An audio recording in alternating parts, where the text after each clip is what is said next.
नेपालमा अब यस्तो हुन्छ अब रक्तपात चाहिँ सुरु हुन्छ म अझै पनि देख्छु त्यो मैले पहिला पनि भनेको थिएँ लागबत्ती बाल्नुको कारण चाहिँ के हो भने देशमा अशान्ति अनि भनौँ न भक्त बिचमा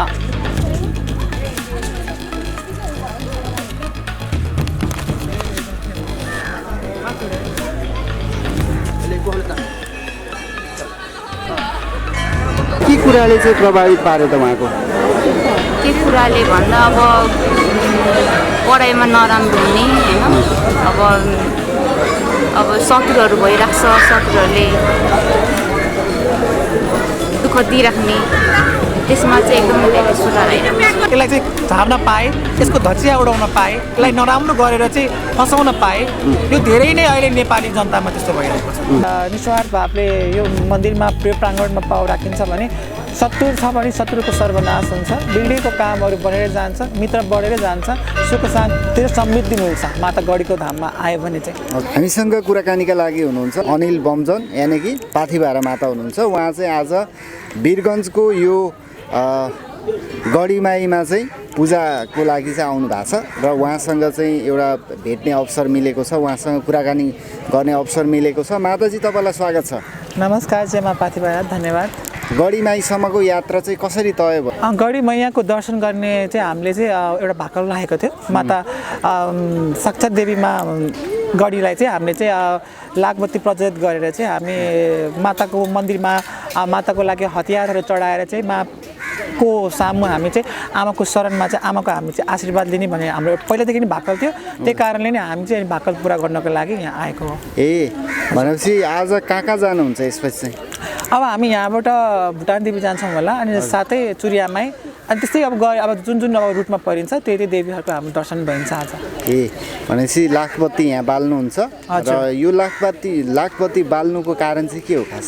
यो लाखबत्ती बाल्नुको कारण चाहिँ के हो भने देशमा अशान्ति अनि भनौँ न भक्त बिचमा अशान्ति नहोस् भनेर चाहिँ शान्तिको लागि चाहिँ हामीले लागबत्ती चाहिँ प्रज्वलित गर्दैछौँ। मा गढीको मन्दिरमा चाहिँ शान्ति सुख शान्ति होस् भनेर चाहिँ हामीले प्रज्वलित गर्दैछौँ। यो गढीमाईको चाहिँ महत्त्व के रहेछ खास? महत्त्व त अब गढी मैयाको महत्त्वलाई त अब वर्णन गरेर नै सकिँदैन। अब उहाँको वर्णन धेरै लामो छ, उहाँको महिमा र उहाँको लीलालाई अब हामीले त अब उहाँको वर्णन गरेर सकिँदैन किनकि उहाँको शक्ति यति अपरम्पार छ कि आफ्नो भक्तमा चाहिँ धेरै नै कृपा वर्षाउनुहुन्छ उहाँले। हजुर, के प्राप्त हुँदो रहेछ यहाँनिर यो गढीमाईमा? गढी मैयाको मन्दिरमा जसले चाहिँ निस्वार्थ भावले यो मन्दिरमा प्रिय प्राङ्गणमा पाउ राखिन्छ भने शत्रु छ भने शत्रुको सर्वनाश हुन्छ, बिग्रेको कामहरू बढेर जान्छ, मित्र बढेर जान्छ, सुख शान्ति र समृद्धि मिल्छ माता गढीको धाममा आयो भने चाहिँ। हजुर, भनेपछि आज लाखबत्ती बाल्दै हुनुहुन्छ, धेरै भक्तजनहरू पनि हुनुहुन्छ। हजुर, धेरैजना। यहाँनिर पहिला पनि आउनु भएको थियो? मेरो दोस्रो पटक हो गढी मैयाको दर्शन। म पहिला पनि आएको थिएँ, पहिला पनि दर्शन गरेर गएको थिएँ। हजुर, अहिले चाहिँ मेरो दोस्रो पटक हो। हजुर, विशेष गरी माताजीहरू चाहिँ मन्दिरमा आइसकेपछि चाहिँ अलिकता भक्तहरू चाहिँ काम्ने होइन, अलिकता कराउने जस्तो गर्नुहुन्छ नि, तपाईँको चाहिँ हुन्छ कि हुँदैन त्यस्तो? त्यो त अब यस्तो हो, अब आमाको सवार भएपछि अब कसैले पनि रोक्न सकिँदैन। कसैले पनि इच्छाले चाहिँ म काम छु, म यस्तो गर्छु भनेर हुने होइन। किनकि एउटा आमाको सवार भइसकेपछि आमाले चाहिँ अङ्गमा प्रवेश गर्नु भएपछि आमा आउनु नै हुन्छ र भक्तलाई दर्शन दिनुहुन्छ। त्यही हो।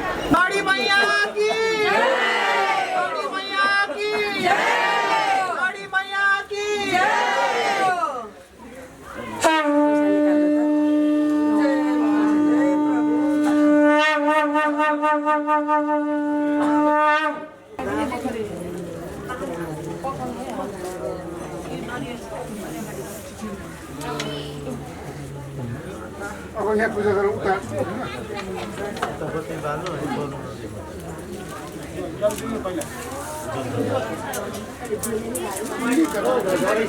माताको लागि यति धेरै भक्तजनहरू हुनुहुन्छ र पूजाका लागि चाहिँ उहाँहरू तयार हुँदै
माताको मछौ र पाखुराले माताले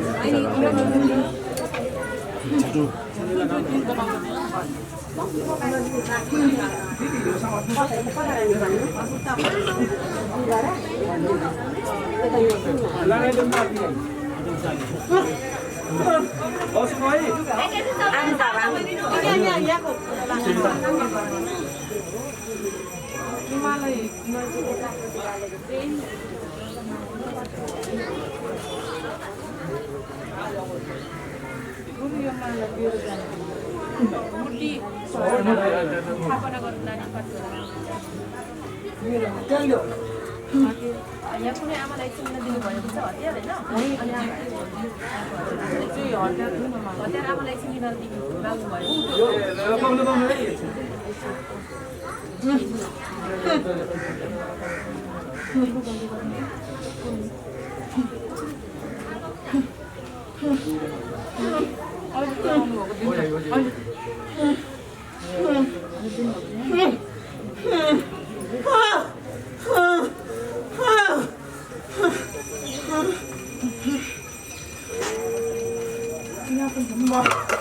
सम्पूर्ण प्राणीहरूको रक्षा गर्ने म जननी हुँ म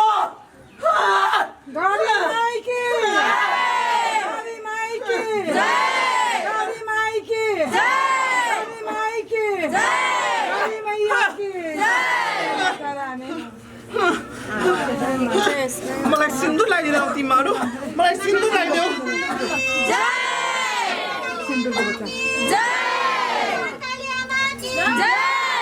मलाई यही पुजारीको हातबाट सुन्नु यहाँ उठेर ल्याइदिनु उठेर त्यो पूजा थाली मन लाग्ला अलिकति समय दिनु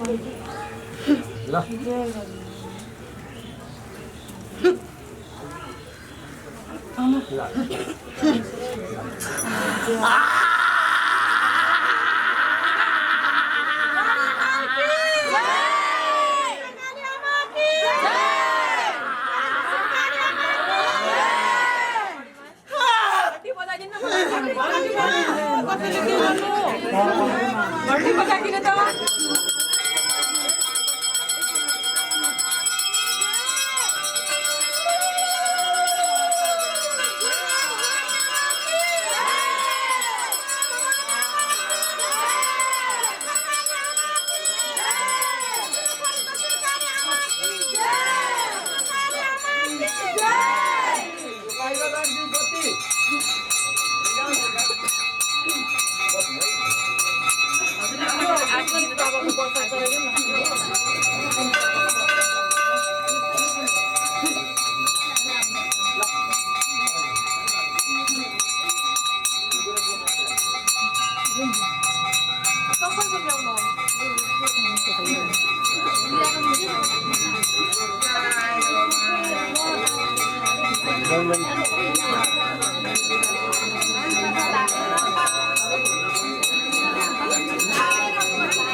माथिबाट माताले चाहिँ परेवा उडाउँदै हुनुहुन्छ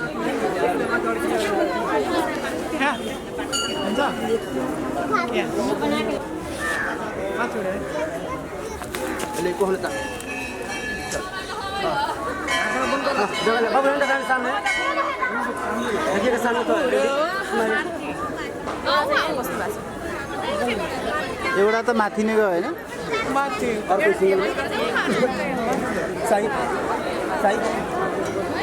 गढी मैया की पाथिभरा जगदम्बा की काली परमेश्वरी की राधे राधे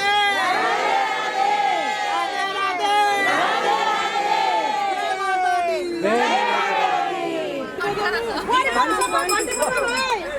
जय माता दी जय माता दी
यो त लाइन अलि हटाएर यता राख यता यहाँ राख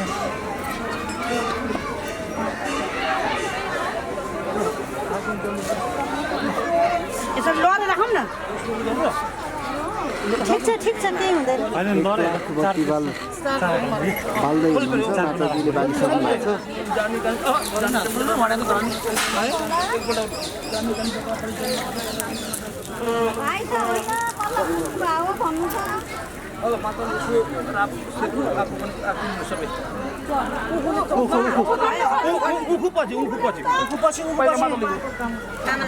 जय माता गौरी मैया की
लाखपति चाहिँ यसरी उठ्ने बाटो चाहिँ टिका लगाउनु पर्दो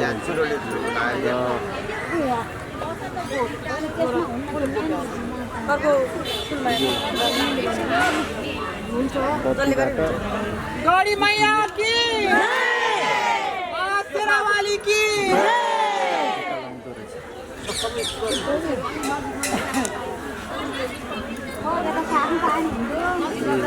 सबैजना हेर्दै हुनुभएका दर्शकहरूको पनि सुख शान्ति समृद्धि होस् यो गौरी माईले सबैको चाहिँ रक्षा गरौँ यो लाखपतिले चाहिँ सबैको रक्षा गरौँ यही भन्न चाहन्छु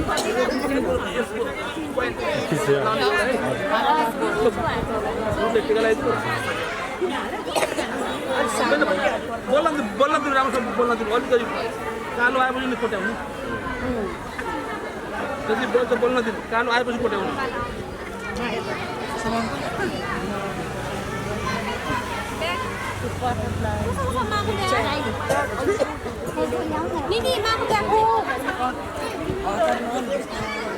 ओम नमो भगवते वासुदेवाय ओम नमो भगवते वासुदेवाय वासुदेवाय भव वासुदेवाय वासुदेवाय भव वासुदेवाय ओम नमो भगवते वासुदेवाय ओम नमो भगवते वासुदेवाय ओम नमो भगवते वासुदेवाय माताजीले भक्त दललाई यही ज्ञान सिकायो माताजीले भक्त दललाई यही ज्ञान सिकायो यही ज्ञान सिकायो भक्त यही ज्ञान सिकायो यही ज्ञान सिकायो भक्त यही ज्ञान सिकायो ओम नमो भगवते वासुदेवाय ओम नमो भगवते वासुदेवाय माताजी तपाईँलाई चाहिँ माता पनि चढ्यो होइन तपाईँले विभिन्न चाहिँ केही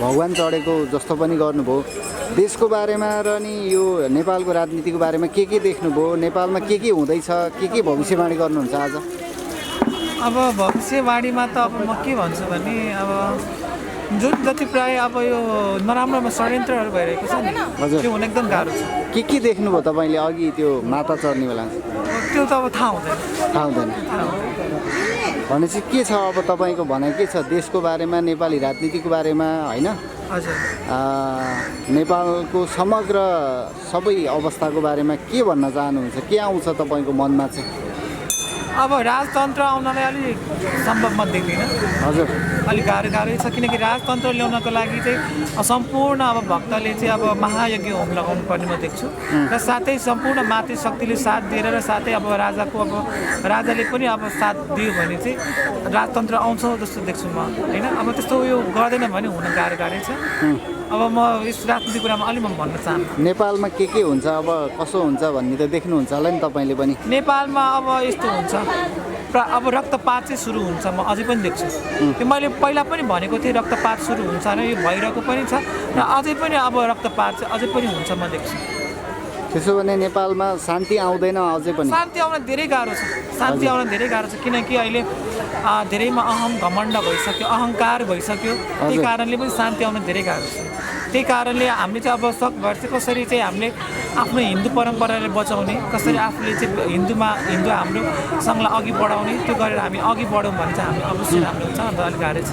भनेपछि अब चुनाव पनि आउँदैछ, अब लगभग वैशाखतिर एमसिसी पनि पास गर्ने खेलो भइरहेछ, रामदेव बाबा पनि जडीबुटी व्यापार गर्ने भनेर आइरहनु भएको छ। के हुन्छ त अब यो अब जति षड्यन्त्रहरू छ, षड्यन्त्रहरूमा चाहिँ म के देख्छु भने हुन सफल हुन गाह्रो छ।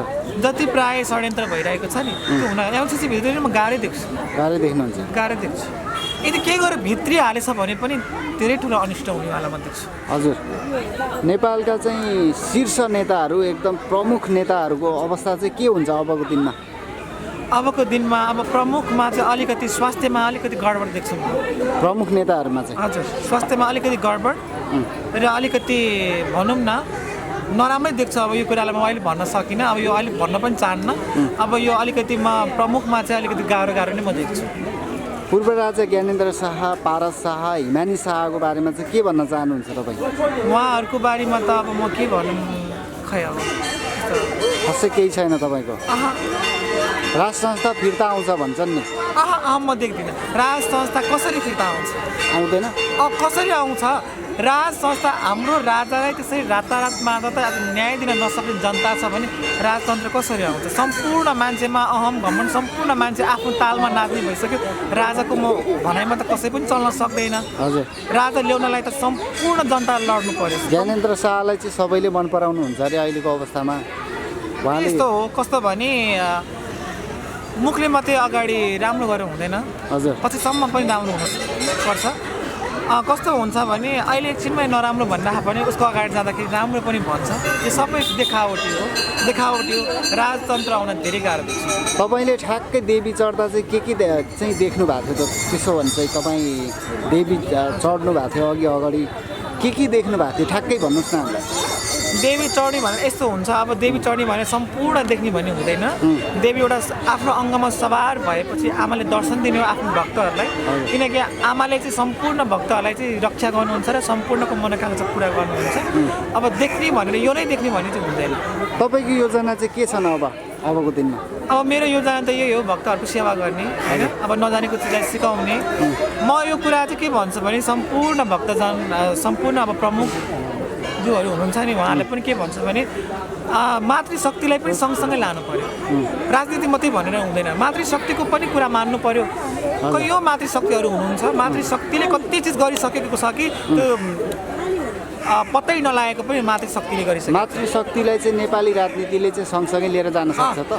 यो लिएर गयो भने म धेरै राम्रो देख्छु। हजुर, यो लिएर गयो भने धेरै राम्रो देख्छु, किनकि राजनीतिकमा पनि कस्तो भने भनौँ न आज मातृशक्तिले कैयौँ चिजहरू पत्ता लगाइसकेका छन्, कति चिजहरूलाई चाहिँ अघि बढाइसकेको छ भने राजनीतिले पनि यो कुरालाई अघि बढायो भने चाहिँ म एकदम राम्रो देख्छु। अब तपाईँले आज चाहिँ यो गढीमाईमा चाहिँ मन्दिर पनि तपाईँले स्थापना गरेर लाँदै हुनुहुन्छ, यो चाहिँ के हो खास यो मूर्ति चाहिँ? मूर्ति मा जगतजननी मा गढीमाईको चाहिँ हाम्रो मन्दिर मा श्री पाथिभराको धाममा चाहिँ हामीले स्थापना गर्दैछौँ, किनकि मेरो इच्छा थियो कि सम्पूर्ण भक्तहरूलाई चाहिँ आमाको प्राङ्गणमा ल्याएर चाहिँ भनौँ न सम्पूर्ण देशवासीलाई सम्पूर्णलाई चाहिँ राम्रो होस्, शुभ रक्षा होस् भनेर चाहिँ हामीले चाहिँ यो लागबत्तीको भाकल पनि थियो, आज हाम्रो पूर्ण पनि भयो। अब राम्रो पनि भएको छ आज चाहिँ। विशेष गरी तपाईँलाई लिएर चाहिँ विभिन्न टिक्का टिप्पणी हुने गर्छन्, तपाईँलाई लिएर चाहिँ अलिकता नकारात्मक टिक्का टिप्पणी धेरै गर्नुहुन्छ, किन होला? अब यस्तो म के भन्छु भने कसैले राम्रो काम गर्छ, कसैले राम्रो गरेर अघि तर तपाईँको भक्त पनि उत्तिकै छन्, तर टिक्का टिप्पणी चाहिँ नकारात्मक धेरै भएको जस्तो देखिन्छ, किन? यस्तो हुन्छ किनभने सत्ययुगमा माता जगतजननी जगदम्बा भवानी संसारको आमा थियो भने दैत्य त आमाकै सन्तान भए पनि तर दैत्य त दैत्य नै भयो नि त। जति आमाले ज्ञान दिन खोज्दाखेरि पनि आमाको शिक्षा लिन सकेन नि त भने आमाले अन्तिमको दिनमा त त्यो दैत्यको सङ्घार गरेरै छाड्नु भयो भने किन सत्य कुरालाई सहन एकदम गाह्रो हुन्छ र यो सत्य कुरालाई चाहिँ मान्छेले के गर्छ भने खुट्टा तान्ने कसरी र यसलाई तल झार्ने कसरी र यो चाहिँ यसरी अघि माथि बढ्यो यसलाई चाहिँ झार्न पाए यसको धचिया उडाउन पाए यसलाई नराम्रो गरेर चाहिँ फसाउन पाए यो धेरै नै अहिले नेपाली जनतामा त्यस्तो भइरहेको छ नेपालीमा धेरै नेपालीमा चाहिँ एकदम भनौँ न नराम्रो नकारात्मक सोच यसलाई यो गरौँ भन्नेमा चाहिँ अब टिकाटिक भएको हो तर म के भन्छु भने अझै पनि गरौँ होइन म नगर म भन्दिनँ आफू सत्य छ र आफू सत्य मार्गमा हिँडेको छ भने मलाई चाहिँ के लाग्छ भने कसैको बवाएर पनि के गर्न सक्छ नेपालमा चाहिँ तपाईँले देखेको चाहिँ नेपालमा कुन चिज चाहिँ अलिकति सुधार गर्नुपर्ने जस्तो देख्छ वा तपाईँले चाहिँ कुन चिजलाई चाहिँ यो चिजलाई चाहिँ म खतम पार्छु जस्तो मनमा चाहिँ कुन चिज लाग्छ मलाई चाहिँ अब यस्तो हो अब मठ मन्दिरमा चाहिँ अब प्रायः जस्तो मठ मन्दिरमा मान्छेहरू डेटिङ जान्छ होइन त्यो कुरा नभइदियो हुन्थ्यो अनि मठ मन्दिरको ढोका बन्द नभइदियो हुन्थ्यो कयौँ कुराले अब भनौँ न कहिले कोरोना भनेछ कहिले के भनेछ हाम्रो मठ मन्दिरहरू बन्दहरू गरिदिने त्यस्तो बन्द नगरिदिए हुन्थ्यो भन्ने लाग्छ र साथै चाहिँ अब भनौँ न नकारात्मक शक्तिलाई र जति मान्छेमा चाहिँ नकारात्मक सोच आउँछ नि हो त्यसलाई चाहिँ म नाश गर्छु भन्ने मलाई लाग्छ सबैलाई चाहिँ राम्रो गरौँ भन्ने लाग्छ हजुर हामीलाई देश विदेशबाट हेरिरहनुभएका सम्पूर्ण नेपाली दाजुभाइ तथा दिदीबहिनीहरूलाई चाहिँ के भन्न चाहनुहुन्छ म उहाँहरू सम्पूर्णलाई के भन्न चाहन्छु भने सधैँभरि यसै गरी मलाई माया र सपोर्ट हजुरहरूको आशीर्वाद दिइरहनु होला किनकि आजसम्म जे छु त मलाई अब भनौँ न माता रानीको कृपा पनि हो र साथै माता रानीको भक्तहरूको पनि माया हो यस्तै माया गरिदिइराख्नु होला सत्य के हो राम्रोसँग बुझ्नु होला अनि मात्रै हरेक कुरालाई अघि बढाउनु होला सत्य नजानिकन कहिले पनि नराम्रो नभन्नु होला म त्यही भन्न चाहन्छु हस् धन्यवाद यहाँलाई धन्यवाद